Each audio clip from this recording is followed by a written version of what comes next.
Alejandro ZH Zuján, ¿cómo te llamo hoy? Alejandro, más formal. Perfecto. Muy formal, ¿eh? Muy formal. Más formal, para la gente que me conozca.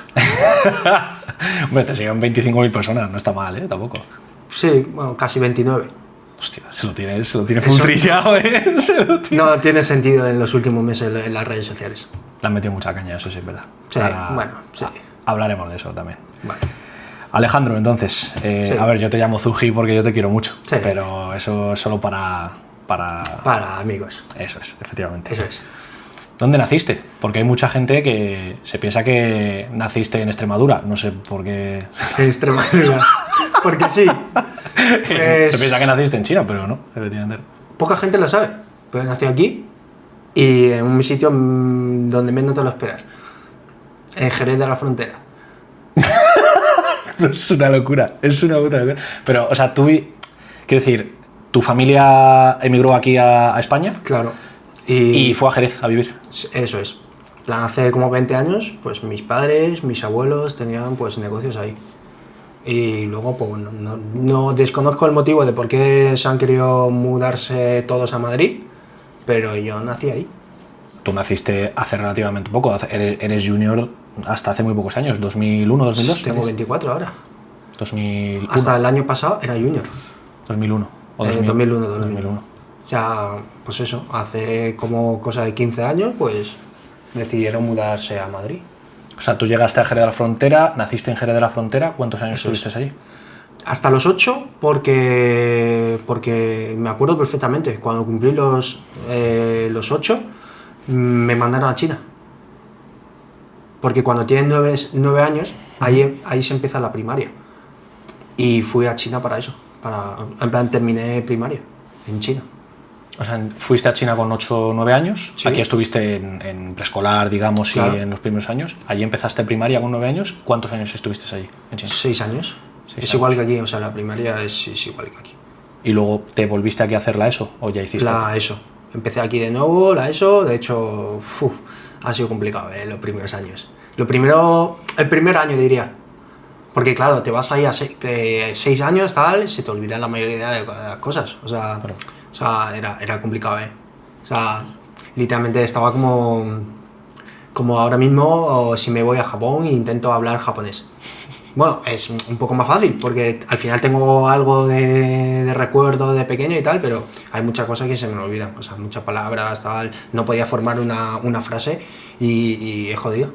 Hasta que poco a poco, tal, o sea, al final la memoria está ahí y poco a poco lo vas encontrando, o sea, te vas acordando de cosas y tal, y bien. O sea, tuviste que, Volver a aprender chino allí, hiciste primaria, Claro. y tuviste que volver a aprender... Bueno, es aprender chino ahí, o sea, de hecho fue el motivo de por qué me mandaron ahí. O sea, yo hablaba español en casa, no entendía ni una palabra... Gaditano, de hecho, ¿no? Hablarías andaluz encima. Sí, o sea, tengo algún vídeo por ahí hablando andaluz. Joder, es Me gustaría recuperar ese acento, pero va a ser imposible. Luego me lo enseñas. Es muy gracioso. Es muy gracioso. Un chinito gordo con su bici, porque me encantaba la bici de pequeño, hasta hace pocos años. O sea, de hecho me sigue gustando la bici. Lo que pasa que ahora por tema de trabajos, tal, pues no tengo tiempo en salir, pero me encanta la bici. O sea, disfruto mucho el hecho de poder irte por ahí y no sé.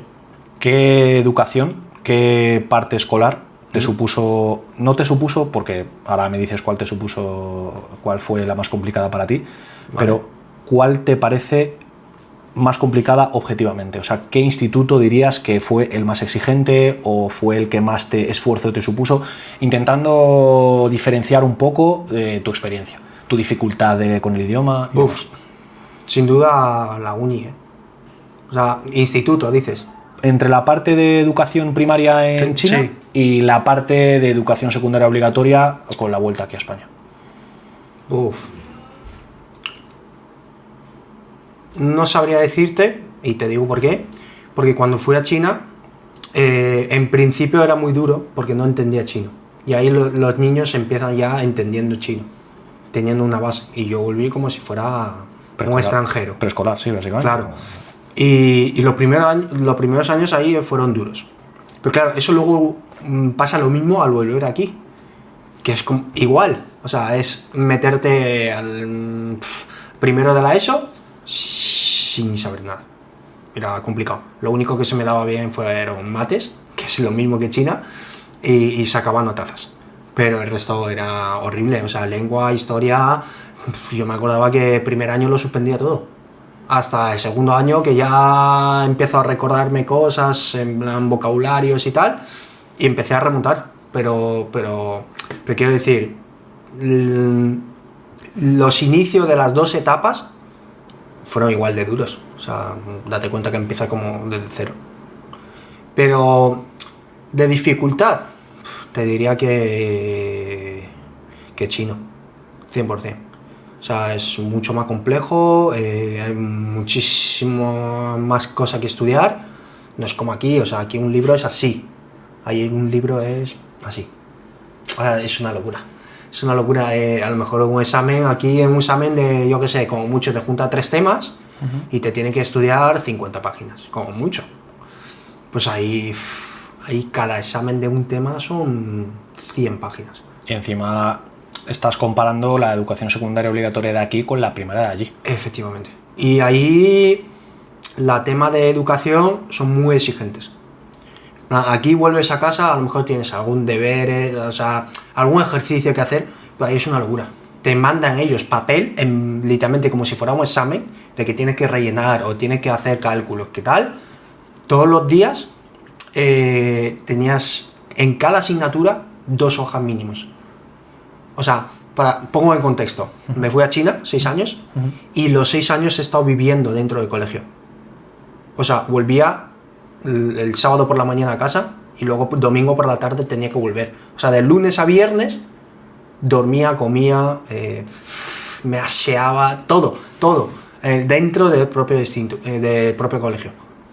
Porque es un colegio de esto que para niños extranjeros, bueno, sí, extranjeros... un internado, sí. Efectivamente, pero para eso, para niños que han nacido en otro país, pero que son chinos y han vuelto tal, y que no tienen los padres cerca, pues es eso. O sea, y imagínate, ahí tenemos, desde que se terminan las clases, luego por la tarde obviamente lo tienen libre, pues está en el patio, en tu habitación, lo que sea, teníamos pues unos 4 o 5 horas, y de eso 3 horas te pasabas haciendo los deberes. Era una locura, o sea, es una presión desde pequeño. Desde pequeño de tienes que tener presente en terminar tus deberes porque al día siguiente lo tienes que entregar y ahí igualmente son muy exigentes. Si no lo entregas, tal, hay como castigos, te mandan como más deberes o directamente no te puedes presentar con un examen, una cosa así. Y ya me dirás tú, bueno, en primaria, nada importante. Pero es que ahí son muy exigentes con eso. O sea, si tú en primaria la lías, siempre van a tener como tus datos académicos. Luego, cuando quieres acceder a una buena universidad, lo tienen en cuenta. Y son muy, muy estrictos en ese tema. Pero luego, ahora pensándolo bien, me parece bastante bien. O sea, empiezas a enseñar a un niño desde pequeño ser disciplinado y que tiene que cumplir con su deber. Y o sea, eso yo creo que también por parte me ha formado, en plan, me ha educado como soy yo a día de hoy. En plan, me gusta hacer las cosas bien, terminarlo a su tiempo, que también luego más adelante, no sé si me preguntarás, si me preguntas por este tema, te lo explicaré un poco más detallado. Que también es un tema que me genera mucho estrés. O sea, muchas veces como que, o sea, al final somos personas. Yo me levanto por la mañana, me planifico unas cosas, si no lo cumplo, me genera muchísimo más estrés y muchas veces, o sea, no me da la vida. O sea, el aprendizaje que tú extraes de tu parte educativa en China es esa disciplina que tú guardas aquí. ¿Algún aprendizaje más? Aguantar más presión. No sé cómo explicarme, pero como ahí te meten como presión constante, entonces desde pequeño es como que aguantas muchas más cosas, muchas más tareas, En plan, si te aparecen cosas nuevas o cosas que no está prevista, normalmente yo lo gestiono mucho mejor y lo puedo comprobar que mis empleados de mi empresa, que le pasa lo mismo o sea, buscan ayuda enseguida. Y yo pues intento solucionarlo. Hay que decir que la empresa es mía, entonces, bueno, de mis padres, entonces intento buscar solución. Y al final un trabajador, pues bueno, tal. Pero yo creo que también eso, que te enseñan a cómo... Ser autónomo, ¿no? Digamos. Sí, ser autónomo. De hecho, casi todos los chinos son capaces de hacerlo.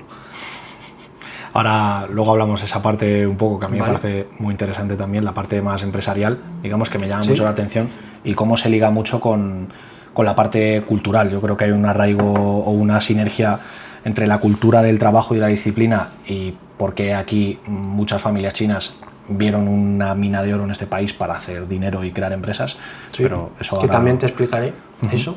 Ahora- Es muy interesante porque yo creo que la gente no lo sabe y el otro día como te lo comenté un poco por encima. Sí, justo, eso es. Sí. Por eso además se me ocurrió traerte. Te quería hacer una última pregunta. ¿Guardas amigos de allí? ¿De tu etapa de educación primaria en China? Muy pocos. Y hay algunos que están aquí. Pero nunca nos hemos coincidido. No nos hemos coincidido, pero hacemos negocios. Imagínate, es una cosa totalmente locura. O sea, yo creo que de casualidad que empezamos a hablar, no sé por qué empezamos a hablar y me enteré que están aquí también. Que sus padres también tienen negocios aquí y llegamos a hacer negocios. Van todo por WhatsApp, pero llegamos a hacer negocios. Voy a empezar a tirar más por la parte cultural, ¿vale? Vale. Voy a aprovechar que estamos hablando de las dos etapas que tuviste, esa más temprana y luego cuando volviste aquí. ¿Vale?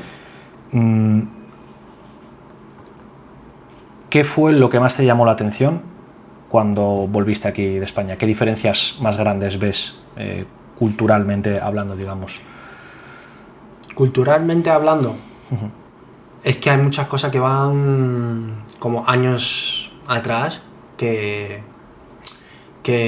por ejemplo, lo que te enseña en China. Pongo un ejemplo, las matemáticas. Pues volví aquí y en primero de eso de aquí se estaban dando temarios de tercero de primaria de ahí. Por eso sacaban notazas y, o sea, era algo que, o sea, yo iba 3 cursos por delante. ¿Sabes? Y luego la dificultad en propio idioma. O sea, ahí lo que es lengua de ahí es mucho más extenso, mucho más temario. De hecho, poca gente lo sabe, pero hay un maestro de asignatura de lengua, fácilmente puedes tener 60 años. Casi todos tienen 50, 60 años. Dices maestro de lengua allí en China. Claro, porque es una asignatura muy complicada. Y luego, en cambio, aquí lengua y cualquier asignatura, con que te saquen la oposición, puedes dar clases, puedes enseñar a gente esa asignatura. Mientras que te lo prepares bien, el día anterior o la semana anterior, lo que vas a dar en esa clase, puedes. Pero ahí es como que tienen muchos exámenes para examinarte, para saber que no te lo has estudiado anteayer. O sea, que te lo sabes de verdad. Y luego, como he dicho en principio, la disciplina te lo intentan meter directamente e indirectamente. O sea, ¿por qué digo directamente? Directamente porque te mandan deberes, te dicen que tienes que terminarlo. E indirectamente, como que desde pequeño te inculcan de que tienes que ser trabajador.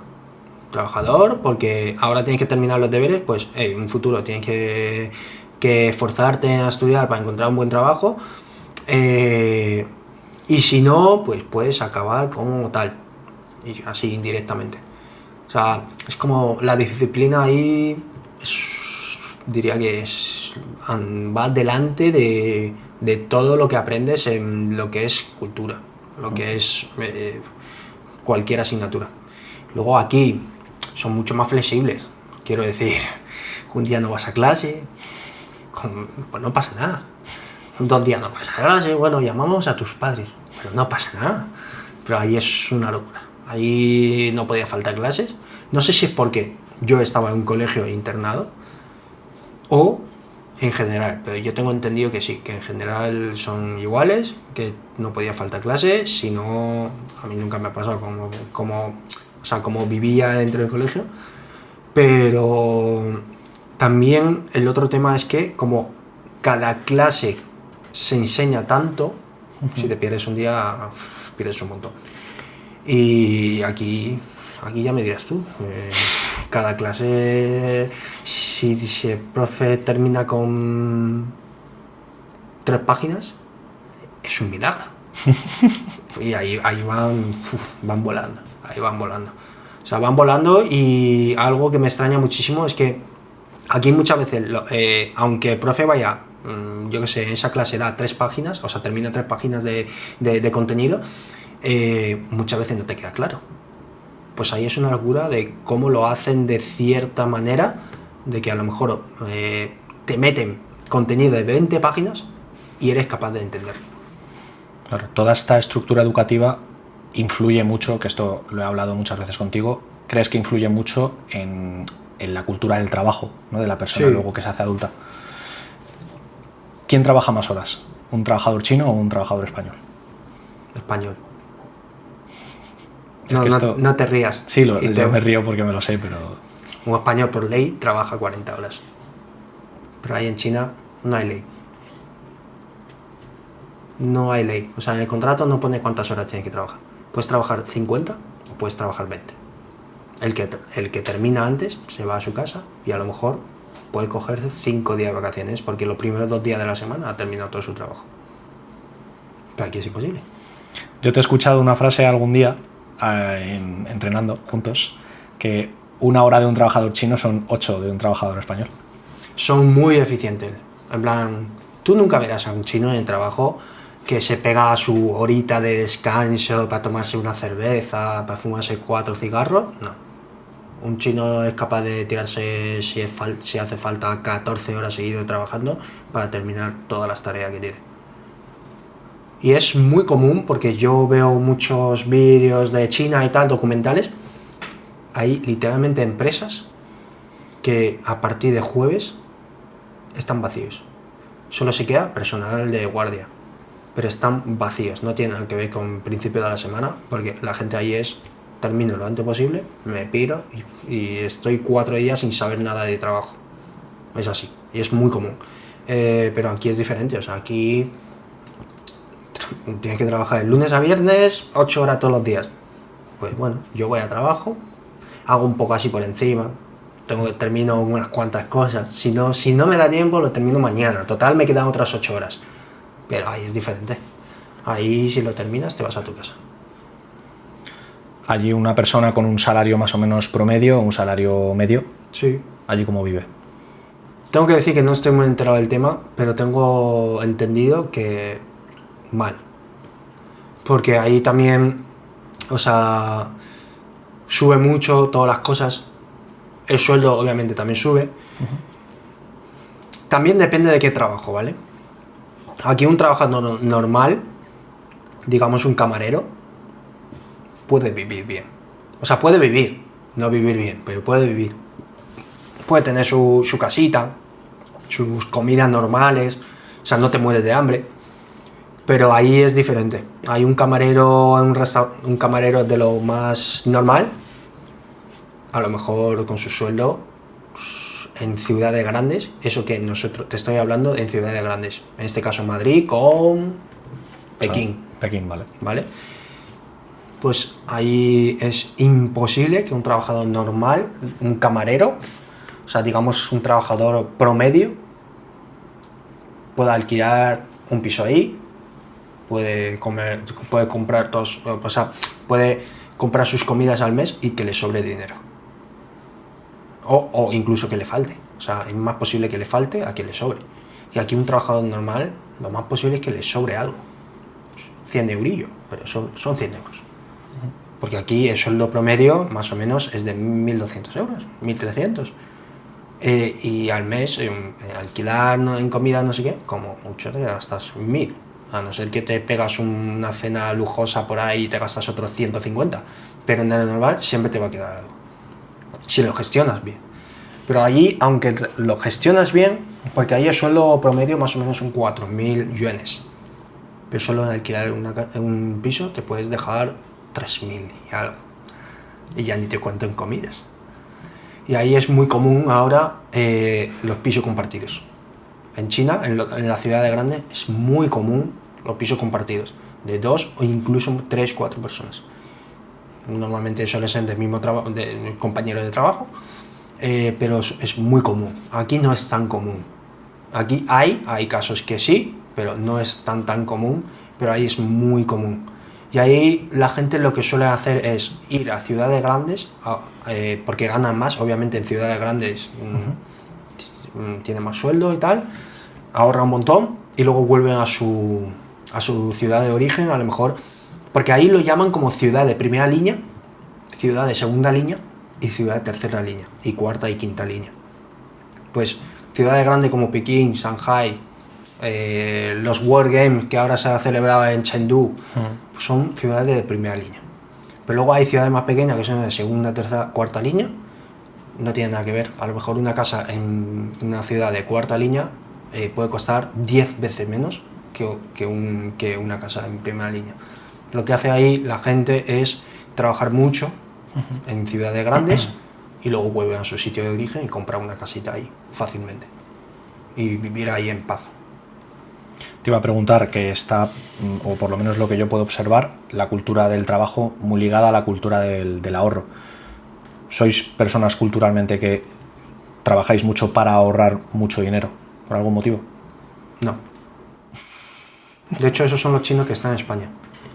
Lo que son los chinos que están en China, diría que es lo mismo, piensan lo mismo, tienen prácticamente el mismo estilo de vida que un español. O eso es por lo que yo he percibido. Los chinos que están en España son muy ahorradores. Ahorran mucho dinero, trabajan mucho, pero lo que son chinos de ahí puede ser como un español cualquiera. Aquí, por mucho que trabajes muchísimo en un día, al día siguiente tienes que trabajar. Aquí se ha hecho de tal forma que da igual cuánto trabajes en un día, total, el día siguiente voy a tener que trabajar. Entonces, ¿por qué me van a matar trabajando un lunes y voy a tener que trabajar el martes? Pues ahí es diferente. O sea, el sistema es diferente. Aquí está hecho un sistema que trabajas 40 horas, que ahí está hecho un sistema que si terminas el trabajo, da igual cuántas horas estés, te vas a tu casa. ¿Hay sus pros y sus contras? Sí.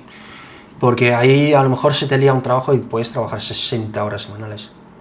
Y aquí son 40 fijos. Nunca te vas a pasar de 40. Incluso algún día puede ser 38. Si no se dan cuenta tus jefes. ¿Cuántos años por delante o cuántos años por detrás está China tecnológicamente hablando? Diría que 10 años, 10 años. Si no son 10 años, son 7, 8. Va muy, muy avanzado. O sea, muy avanzado. Literal que ahí en todos los portales de ciudades grandes, hablo, tienen como taquillas, pero taquillas con códigos. Y ahí el repartidor, si compras en, yo qué sé, en Amazon, pero la plataforma de ahí, te lo deja en tu taquilla. Y te llega un mensaje automáticamente de que te ha llegado ese pedido y puedes ir a recogerlo. Tienes 3 días para recogerlo si no se lo llevan. Son taquillas como de la comunidad. Esas taquillas no lo paga ni una persona de su dinero, sino son taquillas como de ayuntamiento, pero en cada portal. O sea, tienes abajo de tu casa una taquilla que te dejan los pedidos. Eso sí que lo implementaron desde el COVID. Y lo dejaron así y funciona de maravilla. Al igual con todo, con comidas, con tal, con todo. Te lo dejan en esa taquilla, tú bajas a por ella. Y con todo. O sea, es algo que nunca lo he visto aquí. Aquí sí que es verdad que he empezado a ver como los City Box, no sé si sabe qué es, son también unas taquillas, te los dejan ahí y tal, y es lo mismo, o sea, pasan 3 o 4 días, si vuelve la empresa de transporte y que no está recogido, pues se lo llevan, pues ahí funciona igual.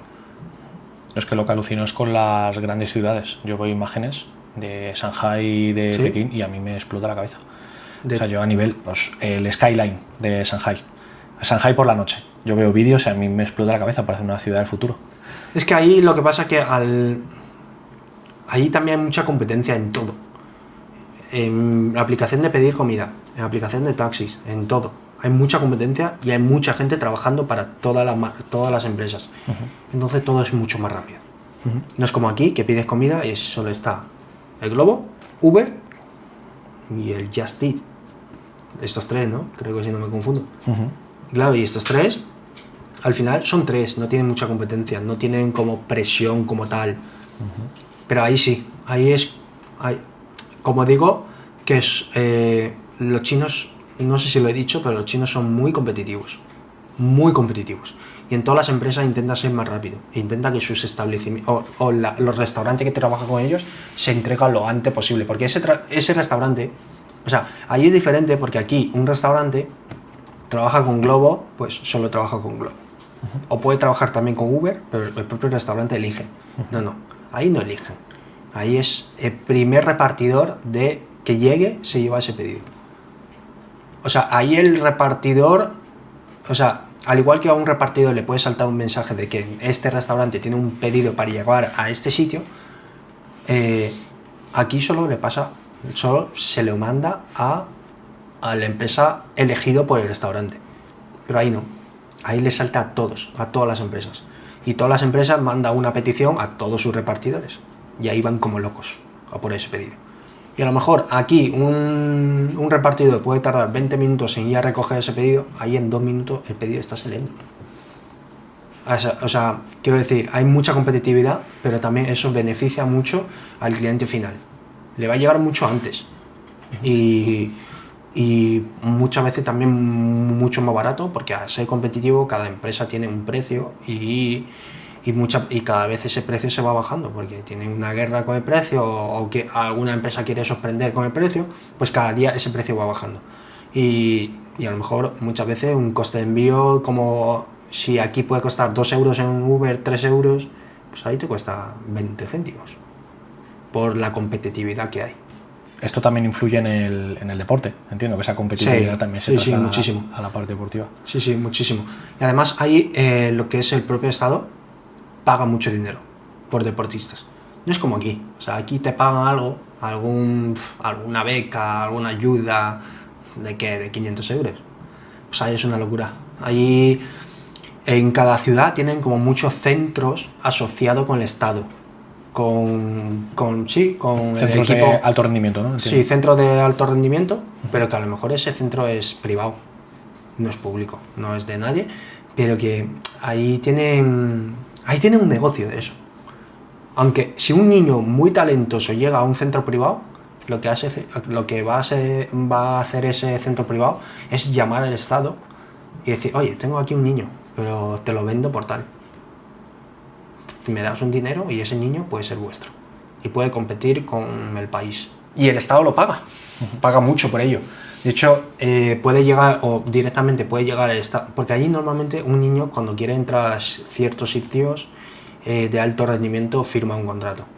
Que lo firmes con el centro de alto rendimiento del Estado o que lo firmes en un centro privado. Pero si lo firmas en un centro privado, tú a lo mejor has firmado un contrato de 2 años y esos 2 años el centro te puede vender, ¿sabes? O sea, por eso digo de que le puede vender. O sea, tú seguramente tendrás la pregunta de, pues el niño se pira y ya está. No se puede pirar porque está todo bajo contrato. Da igual que sea un niño de 3, de 5, de 7 años, da igual. Está bajo contrato y no se puede pirar.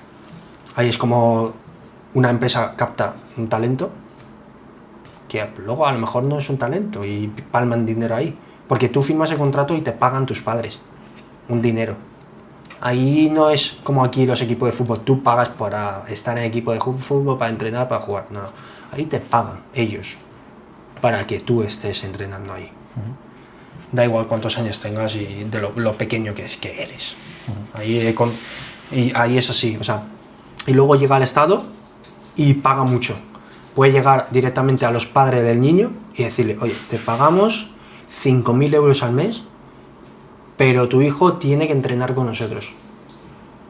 Y aparte de eso, le pagamos la estancia. Si el centro no está en su ciudad, pues le pagamos la estancia, la comida, el estudio y la ropa y todo. O sea, ahí en China gastan mucho dinero para encontrar talentos, como encontrar atletas con buena genética, y todo. O sea, gastan mucho dinero. Y no es casualidad que los chinos cada vez ganan más juegos en los Juegos Olímpicos. Es que no es casualidad, porque apuestan mucho por ello. Y funciona. ¿Y en powerlifting China va a ser una potencia a tener en cuenta? Yo pienso que sí. Si los chinos le da por el power, como en su día pasó con Altero, va a ser una locura. Va a ser una locura, porque Altero ahora mismo en China es una locura. O sea, hay centros de alto rendimiento solo para Altero. Hay otro centro que tiene, yo qué sé, atletismo, salto, natación. No. Es que ahí hay solo centros para Altero. Si llega algún día que los chinos le da por el power, o el power sigue... Bueno, es que ya si el power se mete en Juegos Olímpicos, estoy 100% seguro que los chinos van a meter mucho dinero ahí. Porque al ser como un deporte nuevo, los chinos van a querer pelearlo y van a dejar muchísimo dinero en encontrar a chavales o a niños de 7 años y empezarle a entrenarle para ser el campeón del mundo. Es una locura. Ahí los chinos son, como he dicho, que son muy competitivos en todo, pues en los Juegos Olímpicos, en el deporte, más todavía. Quieren ganar todo. ¿Por qué motivo vino tanta gente o vinieron tantas familias a hacer negocio aquí en España? Hace miles de años es porque hay muchas guerras. Y hace 30, 40 años es porque China es muy pobre. Se gana muy poco dinero ahí. Y a ver, tanta población, mucho más competencia, o sea, digamos, y muy pocos trabajos. No es como a día de hoy. A día de hoy en China hay muchísimas más empresas, es de los países más ricos del mundo, económicamente hablando. Es muy diferente a hace 40 años. Los chinos han pegado una subida a nivel económico diría que los últimos 20 años, que es para flipar. Pero España es como la primera opción. Luego está Italia, que hay muchos chinos también, Francia, o sea, en general Europa, y Estados Unidos. Estados Unidos es más como la moda de los últimos 10 años, pero hace 30 años era como toda Europa. Porque Europa en general está muy bien visto para los chinos desde hace cientos de años. Está muy bien visto. Para ellos como una imagen muy lujoso, con mucho dinero, digamos. Entonces, Europa está muy bien visto desde hace cientos de años. ¿Y cuál es el modelo de negocio que, por ejemplo, implantó tu familia cuando llegó aquí? Restauración, pero porque en ese momento como que allá hay otros chinos que han implementado como lo que es la comida china en España y funcionó y pegó un boom, funcionó muy bien. Luego ahí como que le copiamos y tal, y también restauración, tal, y funcionó también muy bien. Y a día de hoy tengo que decir que la comida china, en la actualidad, lo que es restauraciones, no digo de sushis y tal, lo que es restaurante de arroz, tres delicias, el pollo al limón, esos tipos de restauraciones, a día de hoy cada día funciona peor. Lo sé de primera mano porque en mi familia hemos tenido restaurante hace pocos años y mis tíos de hecho vendieron su restaurante este año y es por esa tendencia que cada día funciona peor. Y eso también es por otra tendencia que cada vez los wok se va viendo más fuertes. Hay wok más grandes, más baratos, y encima todo lo que encuentras en una restauración, lo que podría decir privado, una restauración pequeña que hace esa comida, lo puedes encontrar en el wok y por menos precio. Y toda la parte, bueno, o cómo estructura, por ejemplo, cómo abre una familia un negocio con una tienda. Por ejemplo, que es el típico negocio arquetípico que yo me imagino, que es el que yo vi cuando cuando aquí teníamos 7, 8 años, lo que vimos abrir en cada esquina era una tienda de cualquier tipo de alimentación pequeña. Sí. Quiero decir, ¿cómo está estructurado ese negocio? Porque tú lo trabajas de primera mano, sí, pero tú en otra parte. ¿Cómo está estructurado? Al final, ese negocio llegó como, no sé, algún ingenio, algún iluminado, que le dio por abrir eso y luego a partir de ahí todos los chinos le copian. Y es un negocio que a día de hoy sigue funcionando muy bien y a día de hoy cada vez hay más.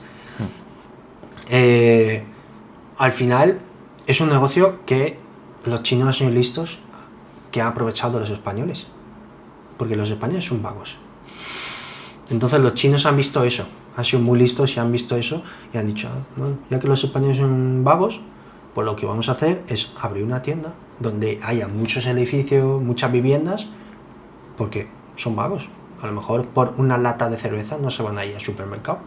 Entonces abro un negocio ahí y bueno, y hago dinero. Quería indagar un poco más en la parte en la que ahora tu familia tuvo, el primer negocio que tuvo fue la restauración, ¿Sí? y actualmente es una distribuidora de ese tipo de tiendas. Sí. ¿Cómo monta un negocio de cero? ¿Cómo pasa de tener un restaurante a tener un almacén como tiene actualmente y a tener tantos clientes, servir tanto? A ver, esto realmente es el acúmulo de muchos años pasados. Muchos años pasados y que por suerte nos hemos ido bien, porque la restauración justo lo abrimos cuando estaba en el boom, funcionó muy bien la restauración, pero cuando mi madre se dio cuenta que empieza a bajar, que eso hará una cosa de 6 años, 5 o 6 años, que eso empieza como a bajar, allí en su momento hace 5 o 6 años llegó el boom de sushi. Entonces el boom de sushi hizo a mi madre darse cuenta de que este boom a lo mejor no va a hacer el negocio caer para abajo. Pues ahí decidió cerrarlo. Y ella montó una tienda igual, cualquier tienda pequeña de una esquina. Pues ella montó igual eso. Y mi padre al mismo momento montó mayorista, distribuidores con sus socios. Pero eso mucho antes, eso cuando todavía teníamos la restauración. O sea, mi padre supo ver eso que hay muchas tiendas en todas las calles, pero hay muy pocos distribuidores. Entonces como que se juntaron unos amigos y montaron ese negocio que a día de hoy, hace unos meses que lo cerraron, pero ese negocio ha funcionado casi 7-8 años. Lo que es la distribución. Lo que es la primera empresa para mi padre de distribución. Y luego ya ahí montamos el nuestro. Montamos el nuestro y al final con toda la clientela que ha ganado mi padre en los últimos años, para nosotros es como un negocio ya hecho. Es llevar la clientela de un lado al otro. Y no funciona bien, digamos. ¿Cómo es un día en la vida de Zuhan? Me levanto un lunes por la mañana, llego al almacén y veo un poco, me hago una idea de qué cosas que hay que hacer.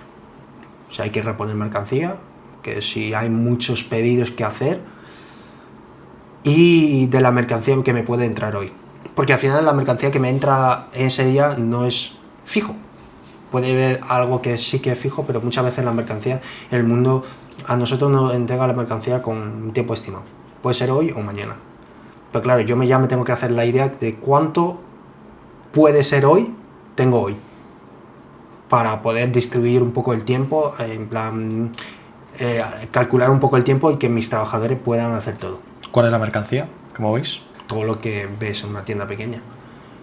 Cervezas, Coca-Colas, Monster, patatas. A mí me hace una gracia los palés de Monster gigantescos cuando veo los vídeos. Sí, tío. sí. Pues eso es lo principal. O sea, principal es sobre todo cerveza. Los españoles beben mucha cerveza. Es una locura. O sea, no me da abasto sacar cervezas y cervezas. O sea, es una locura. Eso, o sea, me organizo un poco y empiezo a distribuir ya trabajo. O sea, digo, pues tú y tú, vosotros dos hacéis pedidos. Y tú vas a reponer. Y tú le vas a ayudar a reponer, pero cuando llegue mercancía, te separas y vas a clasificar mercancía que ha llegado. Y eso, o sea, más o menos distribuir un poco el trabajo. Y prácticamente si yo abro a las 10, pues a las 11 ya hay jaleo. Desde las 11 hasta las 1 o 2 de la tarde hay jaleo interrumpidamente. O sea, ahí es un jaleo, o sea, es constantemente que 30 clientes y más y más y más. Luego, bueno, llega la hora de comida, un poco más relajado y ya por la tarde es más reposición de mercancías. Y eso es más ya, claro, eso ya es trabajo físico de por qué yo llego reventado muchas veces al gimnasio. Porque muchas veces la reposición de mercancías hay que reponer muchas cosas porque esa mañana hemos vendido mucho. Entonces hay que reponer mucho y no da abasto mis empleados y tengo que meterme yo también a ayudar. Porque siempre tenemos que dejar la mercancía ya terminada, o sea, la mercancía llena para recibir al día siguiente. O sea, no puede ser que llegue al día siguiente y te faltan 1000 cosas. O sea, así es imposible. Y luego ya, bueno, ir a entrenar, que me puedo pegar 5 horas entrenando. Y después de entrenar, pues bueno, si hay días que termino pronto, pues hay que cumplir los pasos. Me hago un paseo, mientras tanto medito los vídeos, planifico un poco la idea de contenido que voy a subir la semana o simplemente lo del día siguiente.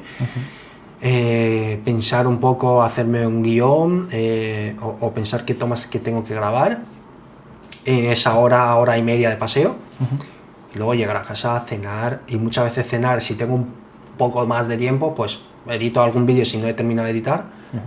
Y si no, pues me puedo dar un pequeño capricho de mirarme una serie, pero eso se da en muy pocos casos. ¿Pero cuántas horas duermes tú al día, más o menos? Intento dormir 8, pero esta última semana he estado durmiendo una media de 4 horas, o 4 o 5, como muchísimo. O sea, esta última semana es porque muchos días salía muy tarde de trabajar, que de normal salgo a las 7, pues igual salgo una hora más tarde, salgo a las 8, llego al gimnasio a las 8:30, entreno y son las 12. Luego, entre que me hago los pasos son las 1 de la mañana, me hago la cena, me ducho, tal, son las 2. Y claro, y a lo mejor tengo que editar un vídeo. Y ya se me lía muchísimo, me duermo a las 3 y pico y levantarme a las 9 de la mañana, o dormirme a las 4 y levantarme a las 9, o sea, es bastante liada. ¿Cómo gestionas todo ese estrés y toda esa fatiga que arrastras? Tengo que decir que los últimos meses mejor. Y te explico por qué. Como he dicho en principio, que todos los días cuando me levanto intento planificar mi día. Pero claro, por mucho que lo planifica, al final, dentro de mi empresa, dentro de mi trabajo, puede haber cosas imprevistas.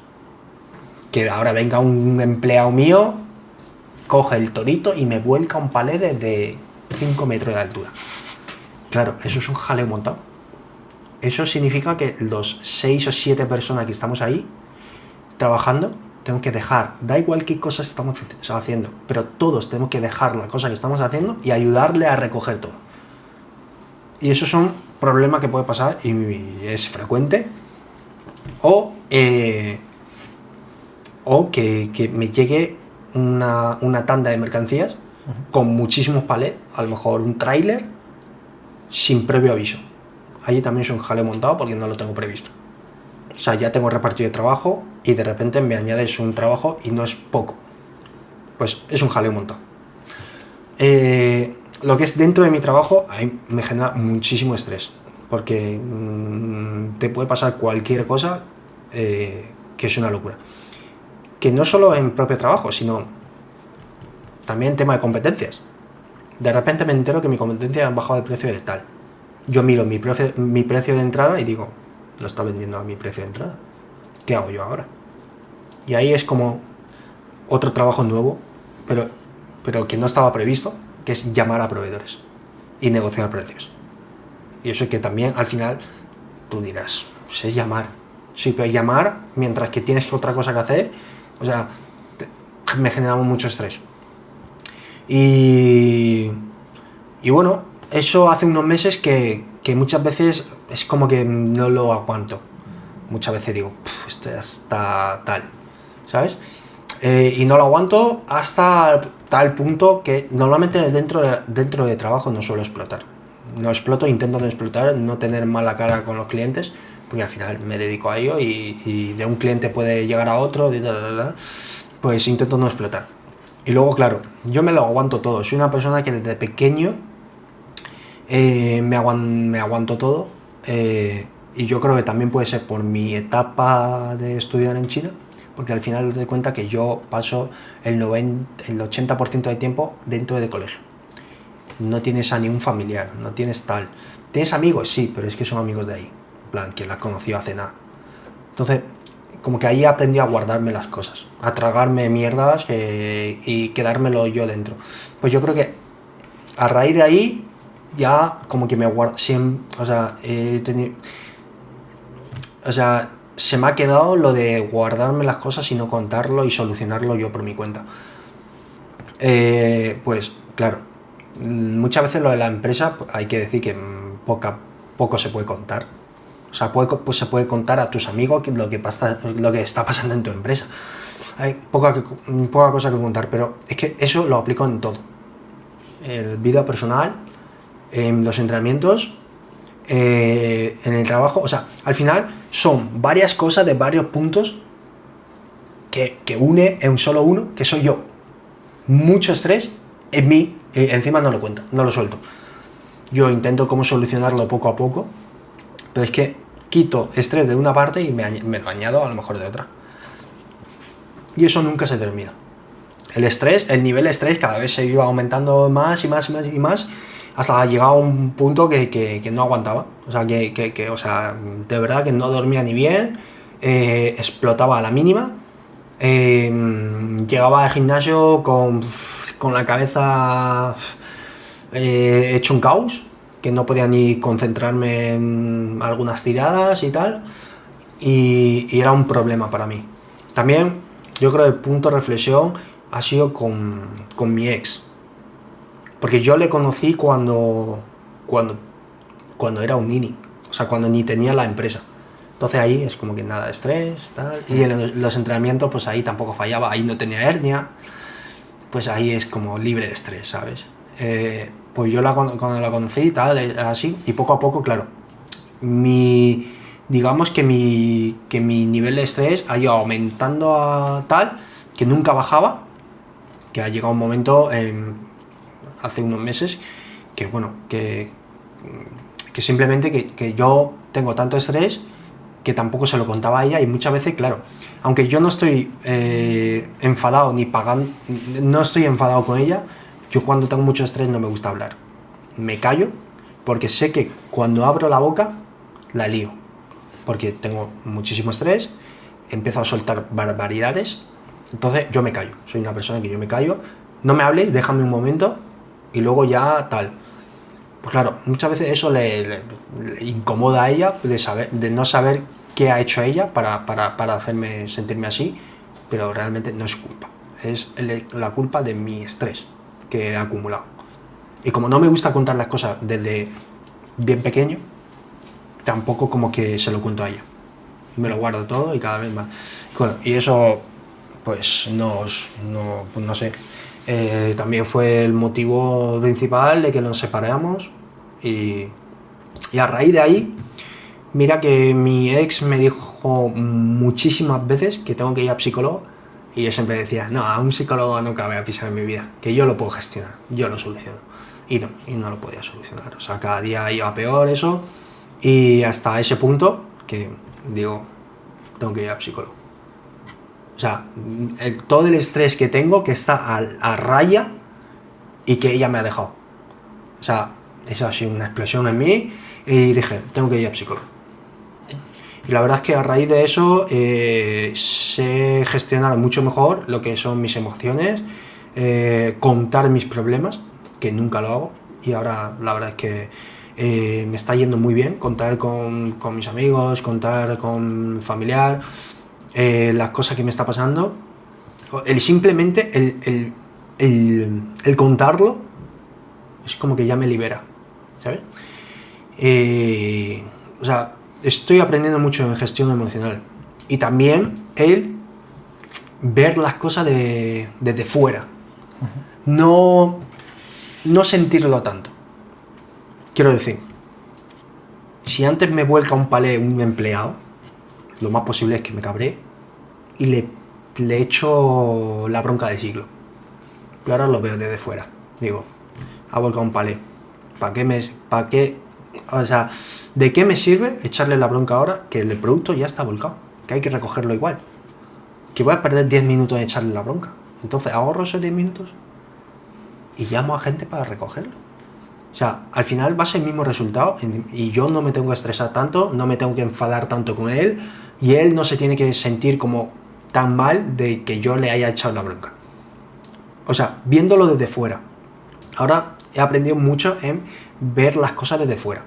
No sentirlo tanto, no ser tan impulsivo de pensar por mí, sino verlo más global y pensarlo más desde otro punto.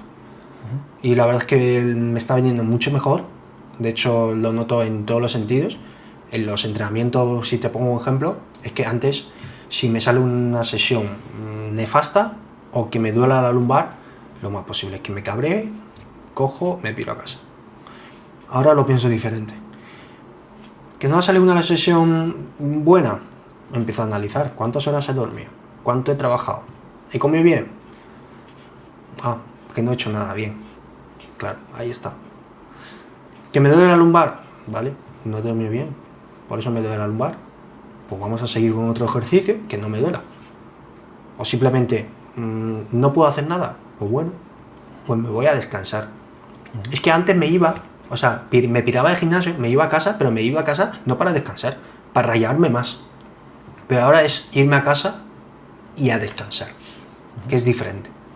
Al final llegas, haces lo mismo que es irte a casa, pues con dos gestiones diferentes. Y eso yo creo es debido a cómo he aprendido a gestionar emocionalmente y sobre todo dejar el ego al lado. Yo soy una persona que desde pequeño tengo el ego muy, muy, muy elevado. O sea, me gusta ganar en todo, como todos los chinos. Me gusta ganar en todo, me gusta hacer bien las cosas, en todo, en todos los sentidos. O sea, si yo me pongo A, B, C, tengo que hacer los A, B, C y si hay posible hacer A+, B+, y C+, ¿sabes? ¿Me entiendes? Y ahora es como, hago las cosas que puedo, con lo máximo que puedo, y dejo fluir. Si no he terminado cierta cosa o cierta cosa no ha salido como yo quería, oye, pues se ha dado así. ¿Para qué me voy a añadir? ¿Para qué me voy a enfadar o me voy a rayar la cabeza si es que ya se ha dado así? Pues para mañana lo vuelvo a hacer y mejor, o intento corregir los errores de hoy y ya está. Y, o sea, no hay necesidad de rayarme para añadirme más estrés.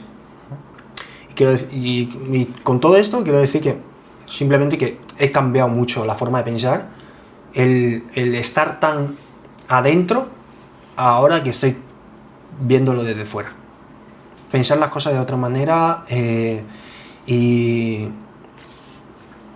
volver a ser el yo de quizás de pequeño, o sea, o el yo de hace unos años. O sea, que ahora muchas veces mucha gente dice que soy como muy serio, muy borde, pero claro, eso es que es otra cara que la gente me ve de estos últimos 3 años, que tengo el estrés a raya. O sea, y muchas veces que, aunque yo quiera hablar con esa persona, quiero conocer con esa persona, quiero decirle, oye, ¿qué tal el día? No lo hago, es porque tengo el miedo de que tengo el estrés a raya y cualquier cosa, a lo mejor suelta una broma y me lo pueda tomar a mal y se me lía. Entonces lo que hago es directamente, digo, buenos días y me voy. ¿Sabes? Intentar no hablar con esa persona, para no reventar, para no soltar barbaridades. Pero por eso, como que tengo una imagen para mis amigos del gimnasio, como más serio, más tal. Pero realmente no soy así. O sea, realmente tú que ahora me estás conociendo más, sabes que no soy así. Simplemente que el yo de los últimos 3 años lleva otra máscara, lleva otra capa por fuera que está envuelto de estrés. Y ahora pues he sabido gestionar muchísimo mejor eso y estoy volviendo a ser yo el que me gustaría ser. O sea, y la verdad es que mucho más feliz. ¿Qué le dirías al Zuhan de 10-11 años que se fue a China en su momento? Bien hecho. He aprendido, o sea, la mayoría de cosas que implemento a día de hoy es porque lo he aprendido de ahí. la dedicación, lo de no rendirse, el querer ganar todo, aunque yo creo que eso me viene de nacimiento, porque siempre desde pequeño he querido ganar en todo, que me gusta ganar en todo, o sea, eso yo creo que más de personalidad que lo que he aprendido, y ser muy independiente. Eso no lo he dicho antes, pero es algo que sí que me he dado cuenta, que es ser muy independiente. O sea, al final tú estás ahí, sí que has conocido mucha gente, tal, te llevas bien con mucha gente, pero estás solo ahí. Estás solo y muchas veces tienes que ser independiente. O sea, tienes que hacer las cosas o buscar soluciones a las cosas por tu cuenta. Y por eso que esa habilidad me ha dado tanto que desde el primer momento, cuando me ha tocado gestionar la empresa de ahora, cuando la empresa estaba vacía, hasta el día de hoy que está a reventar de mercancías, he podido saber gestionar todo. Obviamente me he llevado hostias por todos lados, pero quiero decir que es algo que también aprendí en ese momento, que es cómo gestionar las cosas, cómo solucionar las cosas por mi cuenta. ¿Tienes motivación o eres disciplinado? Disciplinado. Motivación, al final de motivación no vives, o sea, es así, o sea, y hablando sinceramente, aunque yo crea contenido en redes, es que la motivación, parece que mi motivación nunca acaba, pero muchas veces lo que siempre digo, que lo que se enseña en redes no es todo verdad, y la motivación es una cosa tan fuerte y tan frágil a la vez, que es tan fuerte porque la motivación te puede dar un plus, o tan frágil porque el simple hecho de que de que llega al gimnasio, tal, empiezas a calentar, te pega un latigazo en la lumbar, la motivación se va al carajo. O sea, si a día de hoy sigo en el power después de tener 2 hernias y 1000 recaídas, es ya, a ver, obviamente por disciplina y porque me gusta el deporte. ¿Cuándo empezaste a entrenar? Cumplí los 18 y me fui a apuntarme al gimnasio. Porque no te podías apuntar al gimnasio, en plan, si un adulto que te acompañe es en menor de edad o algo así. Pues eso, 18. ¿Y con qué ídolos o referentes descubriste que te apasionaba en ese momento? Yo empecé a entrenar por mis propios miedos. Porque yo de pequeño era muy gordito y me hacían bullying. Hay que decir que ese bullying no me lo tomó tan tal. Pero me molestaba. No lo tengo tan como interiorizado como estar traumado, pero me molestaba. Hay comentarios que me molestaban y me metí al gimnasio simplemente para eso. O sea, de hecho empecé el gimnasio a lo mejor con 110 kilos y bajé a 80, 82. Me vinieron los ídolos con el boom del power. Con el boom de power de Joan, de Jordi, de PBO, pues ahí era como Joan, ¿sabes? O sea, diría que Joan en su momento, que levantaba, era el tío que más levantaba en su momento en España. Y era como, sí, Joan, tal. Si me dices por un ídolo, realmente actualmente no tengo ninguno. Sí, bueno, pero por aquel entonces los que te entraban por los ojos, además yo te he visto en quedadas de Joan por aquel entonces, de Jordi. De hecho, tu entrenador en un momento dado fue Jordi. Fue Jordi, sí. ¿Qué tal la etapa con él? ¿Bien? Bien, fue una etapa bonita. O sea, mi primero 170 de squat se tiró con él. Fue bonita, tú. O sea, mi debut, mi junior, bueno, 2 juniors con él, fue muy bonito, la verdad. De hecho, fuiste a visitarle, ¿no? A Valencia, me acuerdo. Sí. A la nave Joan, en su momento, cuando tenía la nave con Jordi. Sí. O sea, de hecho, no diría que seguimos llevando una relación cercana, pero coño, de vez en cuando le pregunto qué tal y bien. Bien. Fíjate, con Joan tengo más contacto que con Jordi, ahora mismo. A veces tal, me responde una historia tal, o le respondo yo, y me ayudo también con otros temas que tengo, que yo quería hacer, que es montar el gimnasio, me ayudó con ese tema. Me pasó contacto de Tenon y temas así. ¿Qué referentes tienes o de dónde obtienes ideas para crear contenido? ¿Cuáles son tus fuentes de inspiración? Es muy variado. Al final voy a soltar algo que le va a reventar la cabeza a mucha gente, Y es que el mundo funciona así, no solo en redes, sino siempre va a haber una persona que es más listo que tú. Entonces, no intentes ser la persona más lista. Copia. Literal, copia. Si a esa persona ya le ha funcionado, copia lo que es su vídeo. Pero, obviamente, dale tu toque, añádale tu carácter. ¿Sabes? No copies literal, sino cógele la idea y le das un toque. Le das una vuelta. ¿Sabes? Pero quiero decir, mucha gente y con muchos, porque yo trabajo con PBO actualmente en su programa de influencer, y hay muchos chavales que están empezando ahora, que el otro día estuve en una quedada y claro, hablando con ellos, intentan, bueno, que yo también lo he hecho en su día y no crecía en redes, intenta como hacer algo novedoso, algo espectacular. Y es que, o sea, no piense que eres más listo que nadie, ni que curras más que nadie, porque siempre va a haber una persona que va a currar más que tú, que es más listo que tú y que invierte más dinero que tú. Entonces, simplemente coge esos tipos de contenido que a ti te gusta, que tú quieres enfocar a tu cuenta. Yo lo que hago es mandarme un montón de vídeos. O sea, creo contenido y consumo contenido. Mucho contenido consumo. O sea, todos los días estoy viendo reels. Lo que me gusta y lo que más o menos creo que pega conmigo, me lo mando a mí mismo.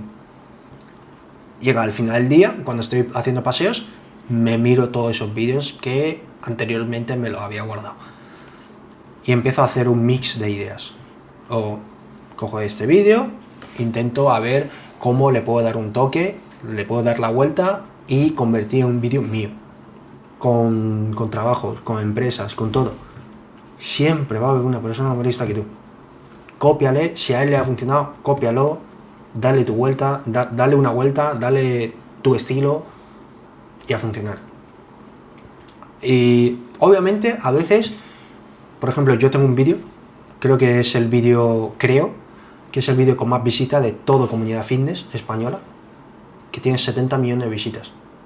Ese vídeo, por ejemplo, no es copiado de ningún lado, simplemente fue una tontería que se me ocurrió, que es quitarle la rodillera a mi ex, y digo, vale, ¿qué es lo que se busca a día de hoy en Instagram? 2 puntos. El hate y que una persona se siente identificado. El que no se siente identificado te va a tirar hate, y el que sí, pues te va a apoyar. Estos son los 2 puntos más importantes de Instagram, que mucha gente no lo sabe, que es súper importante. Al final, que un vídeo tuyo que pegue visita, 1, es que mucha gente te apoya y deja muchos comentarios y lo comparten, y 2, mucha gente te critica y lo comparten también para que los otros te insulten también. Pero he dicho, vale, le voy a quitar las rodilleras y voy a usar los 2 puntos. 1, quitarle las rodilleras súper fuerte, exagerándolo, tirando súper fuerte, levantándola del suelo, y con algún gesto de esto que estoy como agobiado, o no quiero quitarle las rodilleras, poner la cara de no quiero quitarle la rodillera, qué pereza, y que ella ponga cara buena, y ahí aprovecho muy bien, y ahí con ese vídeo puedo aprovechar tanto de lo que me hatea, tanto de lo que me apoya. Lo que me apoya son la gente que está en el nicho, la gente que hace power y saben cómo se siente quitar unas rodilleras rígidas. La gente que me hatea son gente que ni entrena y me va a hatear y va a compartir mis vídeos por miles de veces.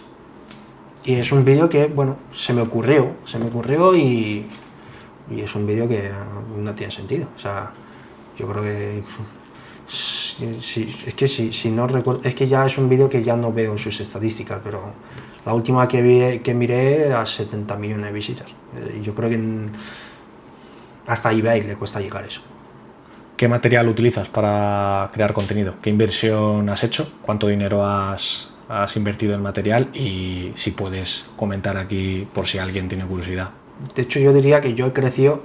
La cámara la he comprado recientemente. Pero todo este crecimiento lo he grabado con un iPhone. Con un iPhone 15, que ahora mismo cuestan menos de 1.000 euros y con unos micros baratos. O sea, hasta hace poco que me lo compré junto con la cámara, que es este micro, cuesta 100 y algo, pero en su momento estaba usando un micro de 50 euros. Sí, un trípode, o sea, de 10 euros. O sea, crear contenido al final no es caro. O sea, con tu propio móvil lo puedes hacer y simplemente es saber coger contenido, saber seleccionar contenido, saber qué contenido te puede pegar o saber qué personaje quieres construir. Porque al final en redes sociales son todos personajes. ¿Qué personaje eres tú en redes sociales? En mi caso, por ejemplo, he querido mantener lo que soy yo. O sea, como tal y como soy. O sea, luego hay gente, por ejemplo, Joseca, que se ha construido un personaje flipado, tal. Y luego personajes como Jordi, que es súper serio, súper técnico, súper tal. Y todos sus vídeos son así. Al final tú fijas un personaje, un estilo de vídeo que quieres hacer, y todo tu vídeo va a ser así. Yo, por ejemplo, me he fijado como humor, que a mí me gusta, humor dentro del gimnasio, con mis tiradas que a mí me gusta. Al final mis vídeos van, diría que 3 tipos. El tipo humor, tipo levantamientos y el tipo lo que es el power. O sea, bueno, levantamiento y el power es lo mismo, pero aparte del levantamiento, lo que es power. Pues vídeos relacionados con power, a un ejercicio que hago, a un estiramiento. Son estos 3 tipos de vídeos. Lo que más funciona, obviamente, sin duda, va a ser humor. Pero claro, lo que hago yo es usar el humor para traer tráfico a la cuenta, para meterle vídeo de power. Y ahí, los que saltan el vídeo no va a ser tu seguidor. Y lo que se queda en el vídeo, lo más posible es que te siga. Es así. O sea, si me preguntas por qué creo contenido, pues la verdad es que porque no gano ni un duro con redes sociales y solo invierto.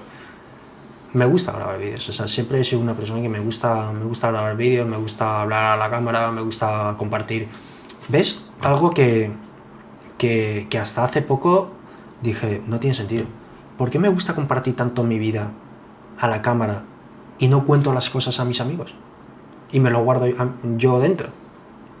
¿Ves? O sea, al final he evolucionado de cierta manera que el yo real estaba en la cámara. Estaba... o sea, el yo real lo mostraba cuando grababa vídeos.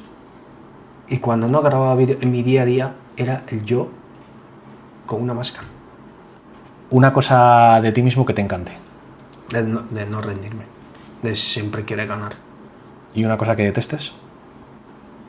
A veces me doy cuenta que soy demasiado bueno. Demasiado, sí, bueno. Cuando me hago amigos, por ejemplo, es muy fácil aprovechar de mí. Qué cosa que ahora estoy teniendo más cuenta. O sea, soy muy bueno. Y favores que me hacen amigos tal, aunque me perjudique a mí, lo hago. O sea, es muy fácil aprovechar eso en mí. Que ahora lo tengo mucho más en cuenta. Suena la alarma y no te quieres levantar de la cama. No. ¿En qué piensas? Digo, no es posible. Y más en estas últimas semanas que estoy durmiendo 4 horas. No, digo, que Dios baje y que vea las horas que estoy durmiendo.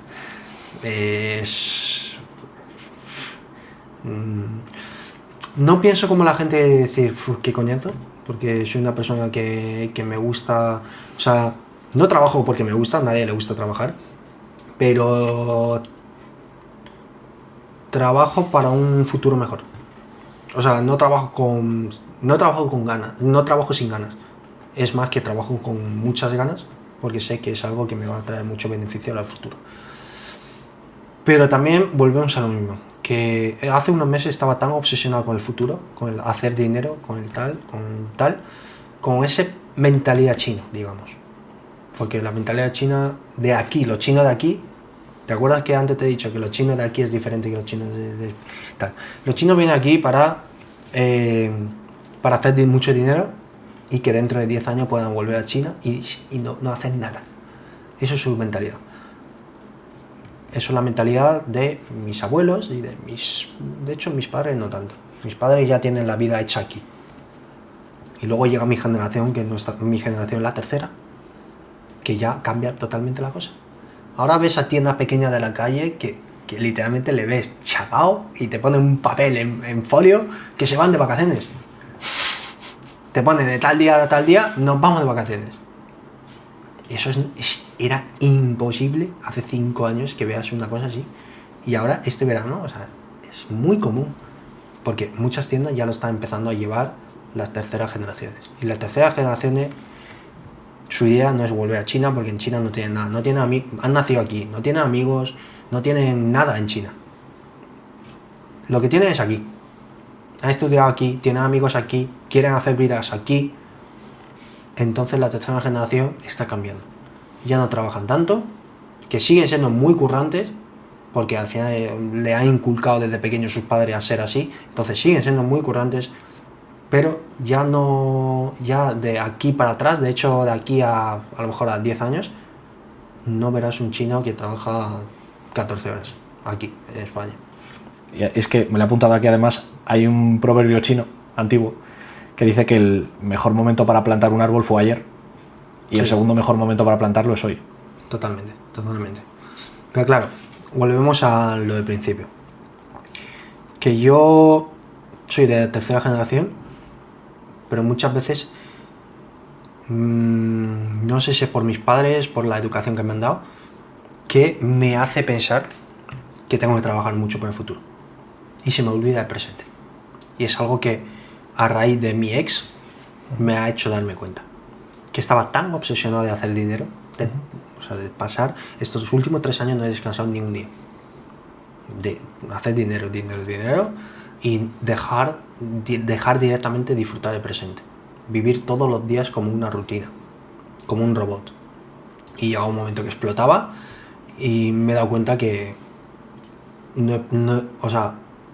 puede que en un futuro disfrute mucho o puede que no, pero lo que sí es que estoy perdiendo todo el presente. Entonces ahí también me ha hecho hacer un gran cambio, de decir, vale, es que mi vida está aquí. ¿Para qué quiero hacer un montón de dinero si luego, aunque esté aquí, si pierdo mis amigos, pierdo la novia, o sea, voy a tener un montón de dinero, pero no voy a tener ni amigos, ni pareja, ni nada? ¿Para qué? ¿Para qué ese dinero? ¿Para que se me acerquen interesados? Pues digo, pues a partir de ahora, mira, toda la semana voy a descansar. Voy a tomar mis vacaciones en verano. Y voy a hacer todo como una persona normal, voy a disfrutar del presente. Y eso ha sido un cambio de hace unos meses hasta ahora. Y la verdad es que estoy mejor que nunca. Si tan obsesionado estabas con el futuro, seguro que me sabes decir, o te puedes imaginar, o me puedes aproximar, cómo te ves de aquí a dentro de 5 años. Si me llegas a preguntar eso hace unos meses, igual te doy una respuesta. Pero la respuesta ahora es que fluya. O sea, ya se verá. ¿Para qué pensar en 5 años? ¿Para meterme más estrés y rayarme la cabeza? Nah. O sea, he cambiado la mentalidad tanto en lo que es la vida, lo que es el día a día, como el entrenamiento. El entrenamiento antes empezaba un bloque ya pensando en el final del bloque. Pero ahora también por eso que cambié con Diego, que ya te comenté alguna vez en el gimnasio, que es que quiero ser más, que fluya la cosa, y que no sale bien, no pasa nada. Que sale bien, pues mira, eso que me llevo. También mucho menos estrés para mí. ¿Estás orgulloso de ti mismo? Sí, siempre. Si me preguntas es que estoy muy pesado como hace unos meses, pero es como que ahora estoy siendo como otra persona, ¿sabes? He corregido tantas cosas. Pero sí, estoy muy orgulloso. O sea, hace unos meses te diría que no, que me queda mucho por hacer, tengo que conseguir esto, 300 de squat, 300 de peso muerto. Pero ahora es como... ¿Estoy entrenando bien? Sí. ¿Lo disfruto? Sí. ¿Tengo dolores? No. Pues ya está. Está yendo todo bien. Estoy orgulloso. ¿Está yendo bien el trabajo? Sí. ¿Estoy sabiendo gestionar todos mis problemas? También. Y a veces que no, pues bueno, dejo fluir. En mi opinión, estos últimos meses has hecho un poco el camino del guerrero. No sé si este hombre está haciendo. Ya sé qué regalo es. Has hecho el camino del guerrero. Y hace unos meses yo te recomendé un libro de un filósofo chino que era un general que hablaba de la guerra, pero no hablaba de la guerra, es una metáfora. Sí. Hablaba de cómo manejarse a uno mismo y cómo controlarse y cómo hacer ese camino del guerrero. Yo te recomendé este libro y te reíste de mí, literalmente. Sí, hace unos meses me reí de ti. Está traducido al español, no te preocupes, lo vas a poder entender. Es el arte de la guerra de Sun Tzu y te lo voy a dar para que lo disfrutes. Qué locura. Además, son frases muy cortas, muy fileteadas y son conceptos súper sencillos. Y son metáforas muy sencillas. Básicamente, a mí la que más me gusta, el mantra que más me gusta del libro es: mejor ser un guerrero en un jardín que un jardinero en una guerra. Hostia, muy buena frase. ¿Has visto? Pues espero que te guste mucho. Pues, Juan, yo por mi parte ya está. ¿Has estado a gusto? ¿Te ha gustado? Sí. Venía nervioso, pero la verdad es que ha sido una entrevista muy buena. Tenías cosas muchas más interesantes que aportar. Efectivamente. Y hasta el próximo capítulo. Espero que os guste.